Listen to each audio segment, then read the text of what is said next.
करनाल में पराली जलाने की घटनाएं लगभग खत्म होने के कगार पर हैं। कृषि विभाग के मुताबिक 2021 में 957 मामले सामने आए थे, वहीं 2023 में ये घटकर 95 रह गए थे। इस बार जिले में 100% रोकथाम की तैयारी को लेकर प्रशासन ने पूरी तैयारी कर ली है। तैयारी को लेकर कृषि विभाग के उप निदेशक वजीर सिंह ने हरियाणा न्यूज से खास बातचीत कर जानकारी साझा की है। तैयारी को लेकर क्या क्या जानकारी साझा की है, आइए आपको सुनाते हैं। अब की बार सरकार अभी से कवायद शुरू कर रही है कि जो फसल अवशेषों में आग लगाई जाती है, खासकर पराली के मुद्दे में पराली में आग लगाई जाती है किसानों के द्वारा, उसको रोकने के लिए टास्क फोर्स बनाएगी। किस तरह की टास्क फोर्स है, किस तरह से काम करेगी? जबकि बार सरकार द्वारा पराली प्रोटेक्शन फोर्स बनाई गई है, जिसमें विभिन्न विभागों के अधिकारी शामिल हैं, जिसमें मुख्यतः रेवेन्यू डिपार्टमेंट है, panchayat department, agriculture department, animal husbandry department, ये मिलकर खेतों में जाएंगे और किसानों को समझाएंगे पराली में आग न लगाएं। करनाल में कितनी ऐसी टीमें हैं? करनाल में लगभग 450 टीमें प्रशासन द्वारा तैयार की गई हैं, जो किसानों को इस बारे में अवगत कराएंगे। तो ये जिस तरह से बीते साल के हम आंकड़े देखें कि क्या रहा है, क्या ग्राफ है पराली जलाने की घटनाओं को, कितना कामयाब रही हैं रोकने में?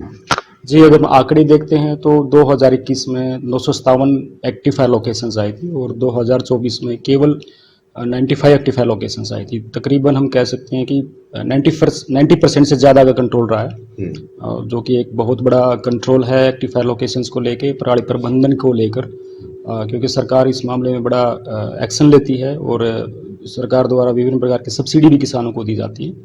इसमें कृषि यंत्रों पर 50% की सब्सिडी दी जाती है और एक्स-सिटू और इन-सिटू मैनेजमेंट को लेकर भी 1200 रुपये प्रति एकड़ का अनुदान किसानों को दिया जा रहा है। एक जिस तरह से कवायद शुरू की गई थी, पराली बेचकर किसान मुनाफा कमा सकते हैं, क्या इस दिशा में विभाग या किसान कुछ आगे बढ़े हैं, कुछ और नए विकल्प दिए गए हैं? बिल्कुल, अगर हम करनाल डिस्ट्रिक्ट की बात करते हैं तो यहाँ 8.5 लाख MT पराली जनरेट होती है 4.25 लाख एकड़ से, और इसमें से 5.5 लाख MT जो एक्स-सिटू स्टाफ मैनेजमेंट, जो पराली की गांठें बनती हैं, वो किसान इंडस्ट्रीज को बेचते हैं और उसमें अतिरिक्त आय कमाते हैं। जी, तो बाकी जो पराली बचती है उसको लेकर कुछ कदम उठाए गए हैं कि इस बार जो किसानों को रोका तो जाएगा पराली जलाने के, लेकिन उनको विकल्प क्या दिए जाएंगे?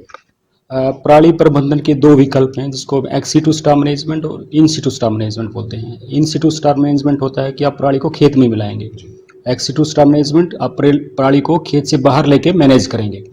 तो इन-सिटू स्टाफ मैनेजमेंट के लिए भी किसानों को 50% जो कृषि यंत्रों पर 50% की सब्सिडी दी जाती है।